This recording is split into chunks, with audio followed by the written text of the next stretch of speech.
issue paper now, they say they should get. Who is the person talking at the today cup? Didn't you tell the people in the MCR?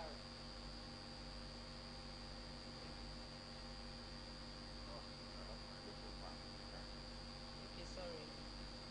Maybe they should off this thing. Come here, off the AC. Just numbers? No. People. Your friend. His wife? Their father. Our neighbor. And me. Yes, me. Living with HIV. If you know, would you still shake hands with me?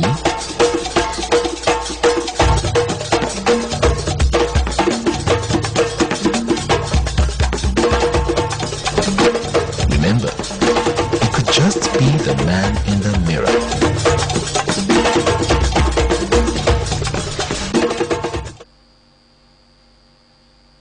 Do you have questions to ask, stories to share, inquiries to make? Or do you need information on any of our programs, whatever it is? You can now reach us.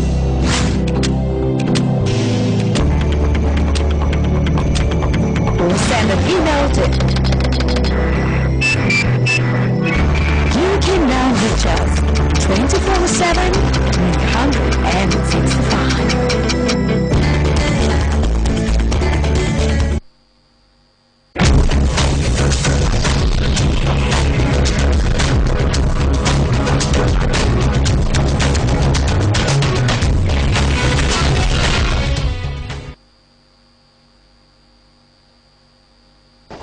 Welcome back. Well, we were looking at accountability in governance. Be you a senator, a president, a local government chairman, a councillor, you should be accountable to your constituency. And so that's what I want to look at today. And with us today in the studios, we have Barrister Richard Nwankwo. You're welcome on the program. Thank you very much. It's a barrister and Crusade for Justice. Now we are looking at accountability in governance. Well, I think that's equally interesting.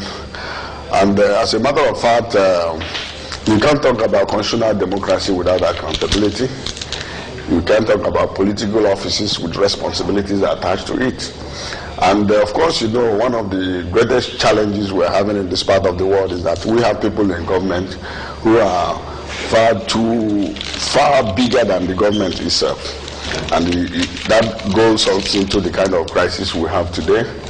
And we have a system where those that are elected into public offices appear to be bigger than the institution that they are operating in. And there's so much political apathy and indifference on the part of the followership. And that gives us the kind of negative ambience we have today. And I think it's sad.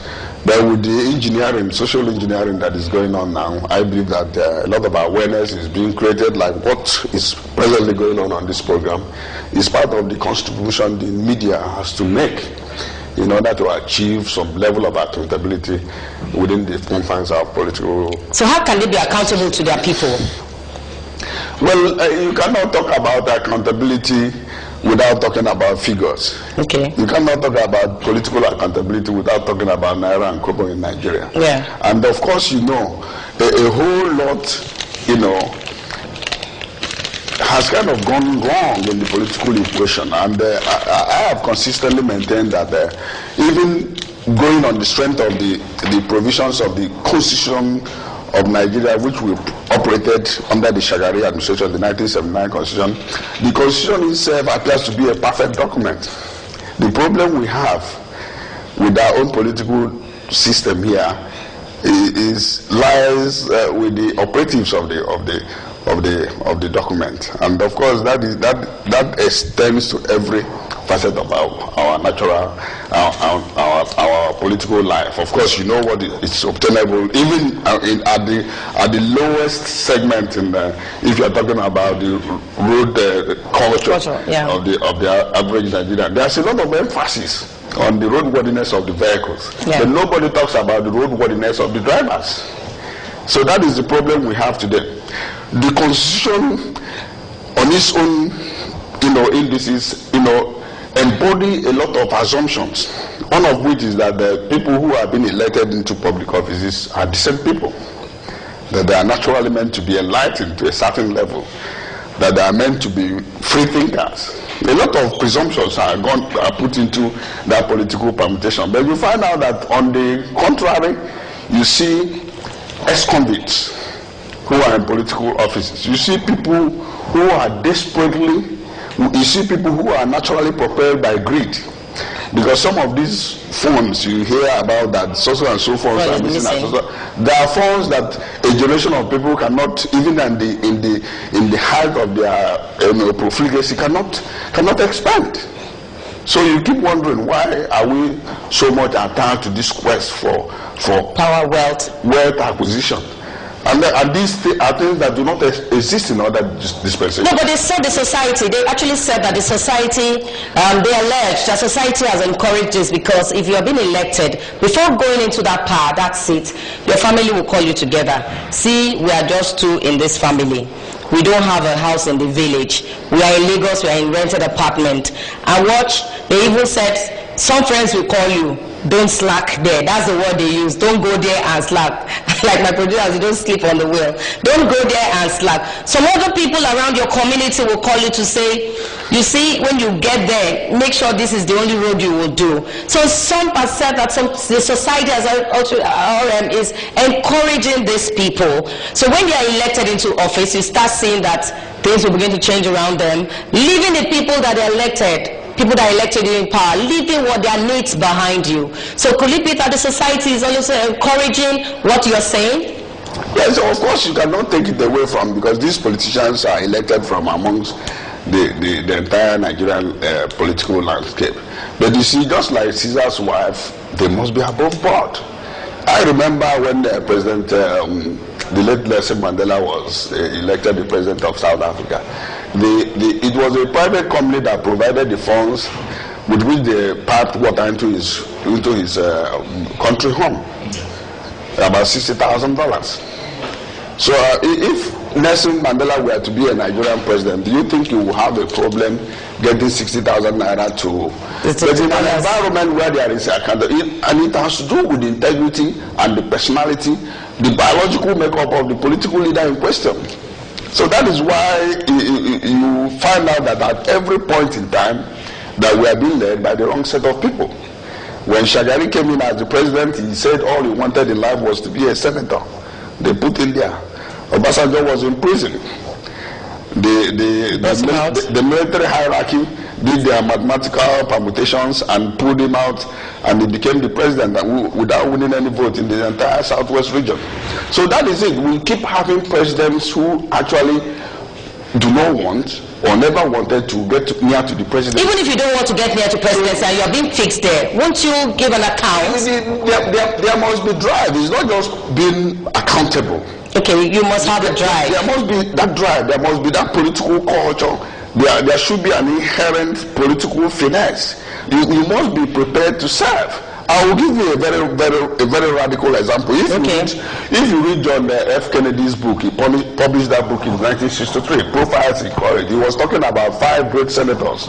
If you get to the American Congress today, you see their statutes there, the 5 great senators. One of them, why his name got into that book, was that during the time there was a very massive campaign to impeach a sitting president.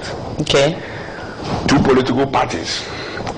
And while the votes were being cast, the party that moved the motion to remove the president needed only 1 vote to attain the constitutional requirement to remove the president.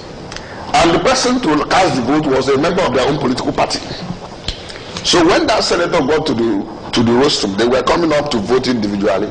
He made a very, very long speech and telling them that having gotten to that national level, that what they are representing is the interest of Americans and not the interest of their respective constituencies anymore. That's it. That at this point, that the demands and the yearnings of the American people must be paramount, and not the yearnings of his ethnic constituency. He voted against his party and said that the president has done well.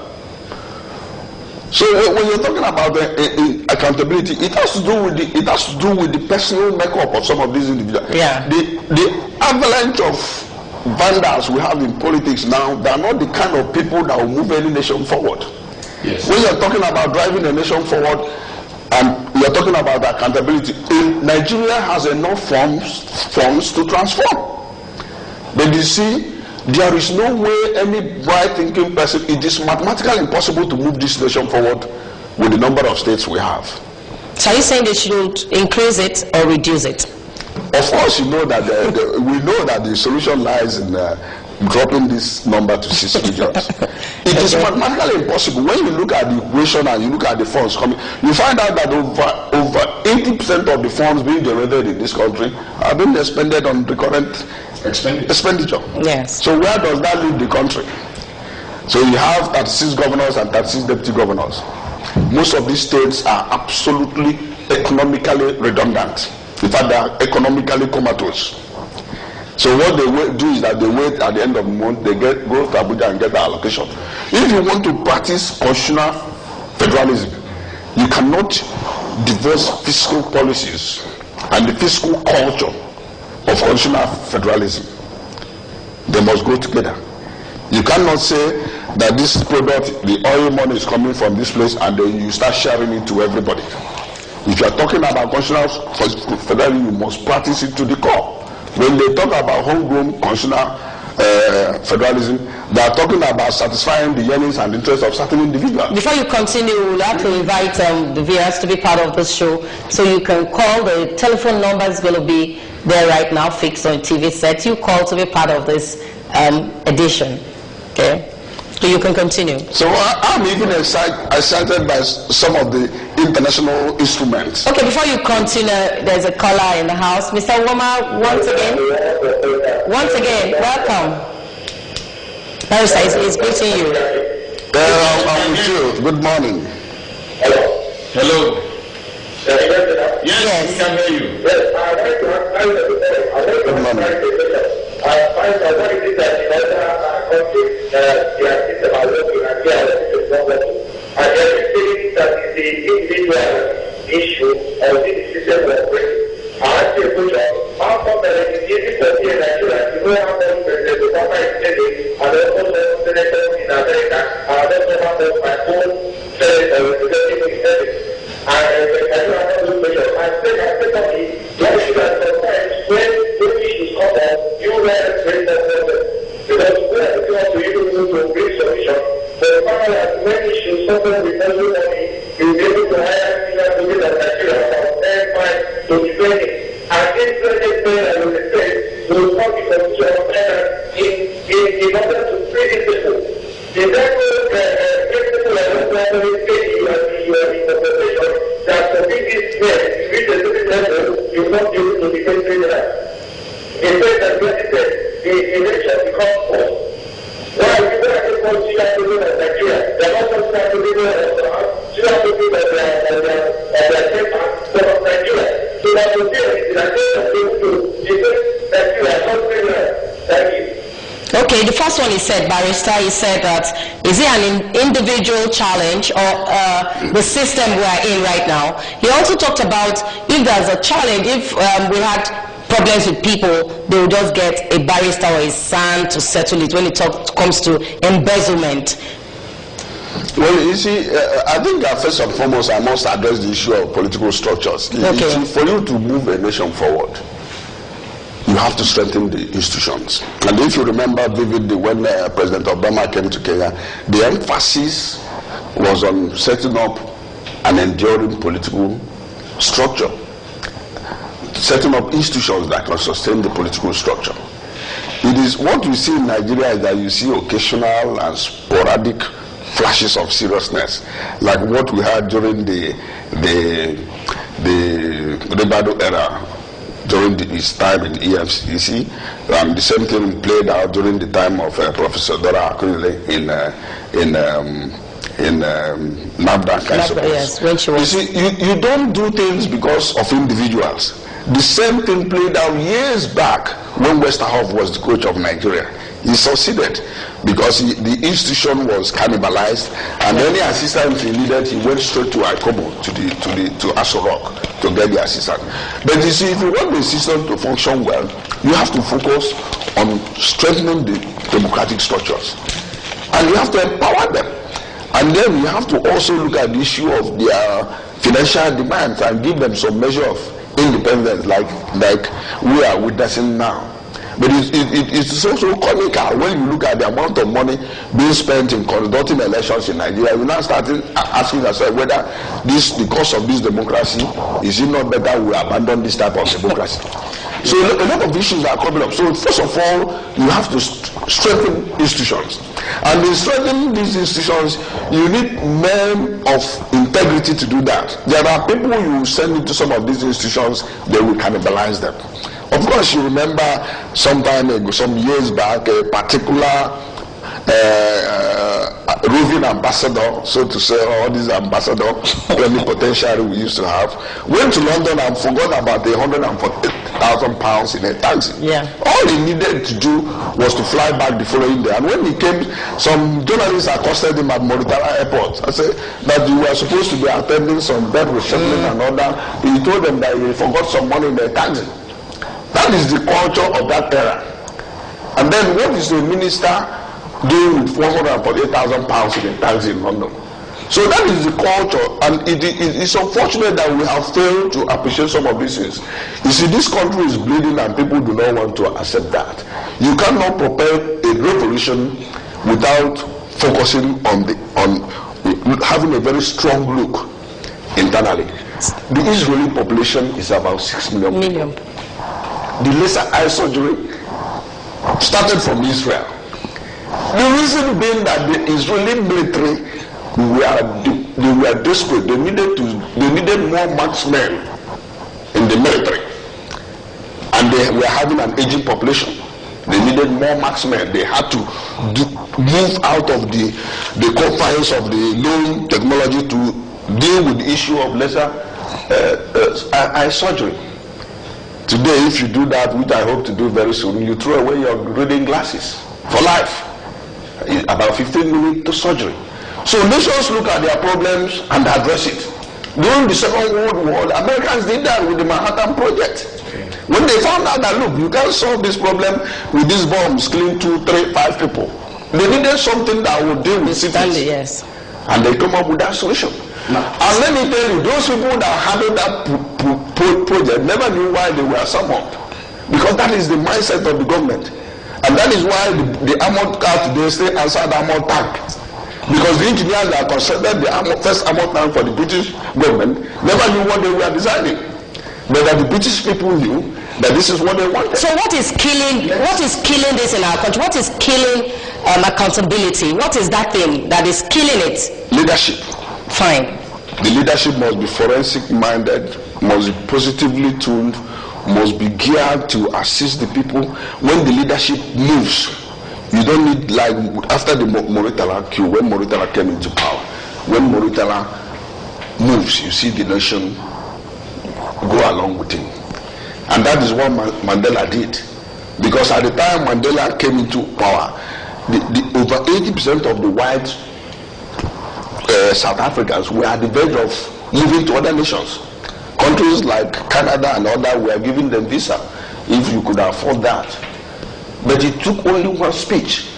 When they asked him about the Afrikaners, he told them that these people are very decent people, that they were misled by their leaders. And that took care of all the mammoth of ethnic challenges and outbursts. You see, leadership is about forensic reasoning. And you have to articulate that. Do you know that, look at the medical consumables, hand gloves, needles, no company produces that in Nigeria. The entire Federal Republic of Nigeria does not produce tires. I appreciate what you just said. So leadership is about forensic reasoning. I love that. You must address issues that are coming to you. You also pointed out that our institutions, I had noted it before you came up with that initiative, institutional breakdown, that our institutions have, immediately someone gets there, it's cannibalized. How do we now ensure, let's zero in on that on that, these factors, how do we ensure that there's a long-lasting remedy to that? You see, We have known it as a problem now. yes, there are revolutions going on across the country. Okay. Lagos is a classical example of where this revolution is taking place. You see what happened in Anambra. People talk about P2B as a very, very stingy person. But P2B came to fulfill a biblical injunction. You see, because the era P2B succeeded in starving political vandals of funds for 8 years. Are you from Anambra State first? Yes. Okay, fine. So his presence at the government house was starve the entire political vandals, because these vandals, once you allow them, they decimate your budget. So the presence of P2B practically eliminated these vandals from the premises of the government house. So that is why you now see P2B issuing checks of 200 million, and constructions are going on in Anambra on a daily basis. The reason is that these vandals were kept in check. So what you need to do is to bring in somebody who will checkmate. Once they checkmate them for 8 years, you see the kind of activity that is going on. You see some idiotic pronouncements coming up in some of the parts of the country now. You see people talking, saying some funny and comical things. You see, because they have been cut off from that financial bazaar that's been going on for a long time. Okay. That is what Adams Oshomole is doing. And maybe some other states. Okay, but we have this sovereignty wealth is a collective wealth. How can the electorate, fight for accountability? How can they stand to say, no, you have to be accountable for what you're doing? You see, unfortunately, the kind of political dispensation we have now, the president is only accountable to the National Assembly and no longer to the people. What about the local government chairman? You're talking about a National Assembly that allocates funds to itself. If you look at Section 70 of the Constitution, I've consistently mentioned that, even when I had cause to interact with some of them. The section is clear on the role of the Revenue Mobilization and Fiscal Commission. This commission should fix the entire emoluments and salaries and all payments going to the legislators. But nobody hears about it today. All they will tell you is that the president said this, but these are the core issues. Because we now have a National Assembly that the executive will bring a bill, a budget, they will now inflate it by maybe 40 billion. Now today, to a generation of legislators in Abuja, not up to 500, they are taking about 1/3 of the national budget. And then after that, whatever is remaining, what gets to the state, you see a massive cannibalization.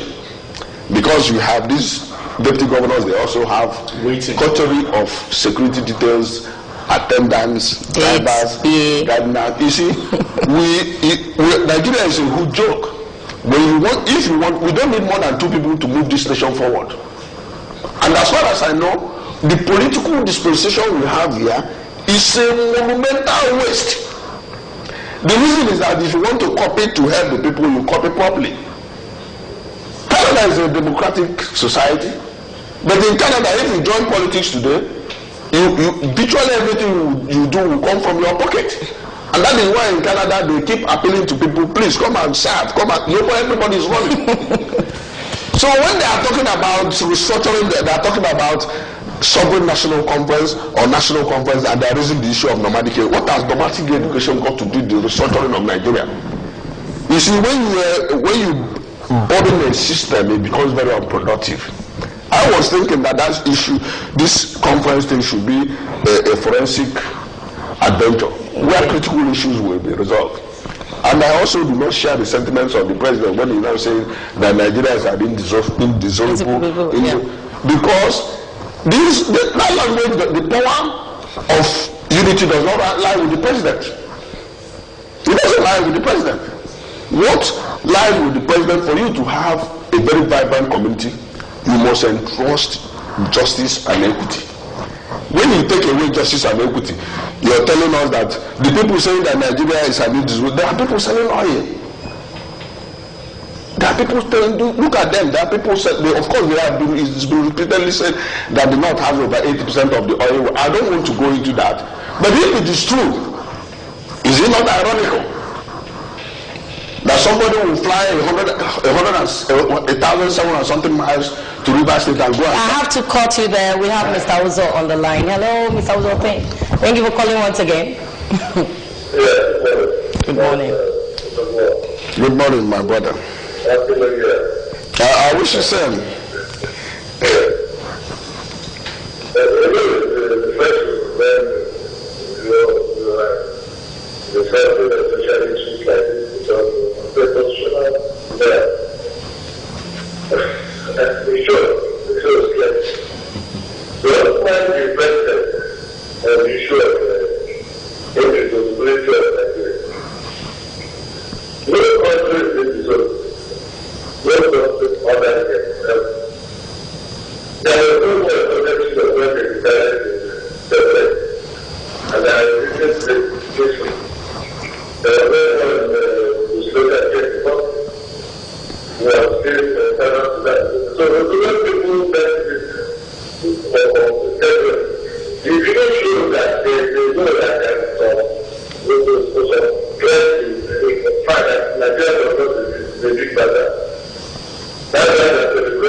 During the Biafra War and the rest. But I forgot when he called to tell him to say that's what one of those things I'm going to discuss in the national conference. He has to be there. He has to tell them because he's saying they must apologize. And I think we need to forgive each other and just move on. Yes, you see, but there are certain issues that must be clarified. Yes. And, I believe that if you want to move a nation forward, you must also imbibe the culture and the spirit of an upward thrust. I remember one of the lectures Soludo delivered during our Just conference. At the end of it all, he now said that those who want to move, those who want to go to the moon, should not be afraid of an object that moves like an aeroplane. If you aspire to go to the moon, you should not be bothered of an object that moves that fast, because without that fast movement, you won't get there unless you adopt the traditional Nigerian cosmology where you can do it traditionally. But the fact remains that we must be very, very realistic. And I have always said that every development... No, I'm really interested in that, but we have a caller. Hello, good morning. You're still going to come to that. Hello, good morning. Hello. Good morning. Good morning. My name is Joseph. Hello. Hello. Yes. Yes, I want to You're welcome. We can hear you. Yes, sir. And I'm calling on national conference. I think it is not for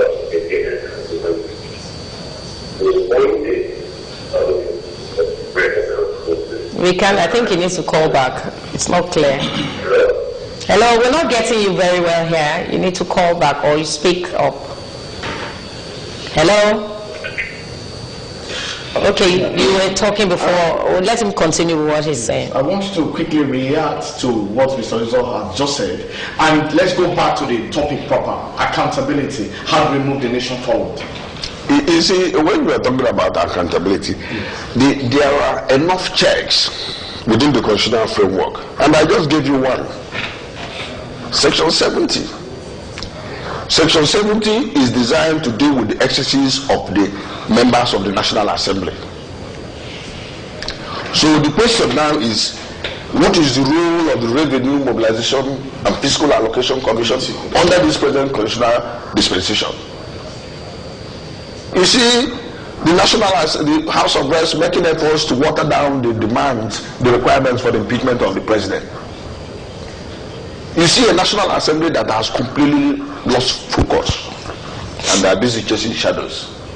So when you talk about accountability, monies given to the members of the National Assembly, yes, whether through the bill, the budgetary allocations or not, that do not confine to the provisions of Section 70 of the 1999 Constitution as amended, are recoverable.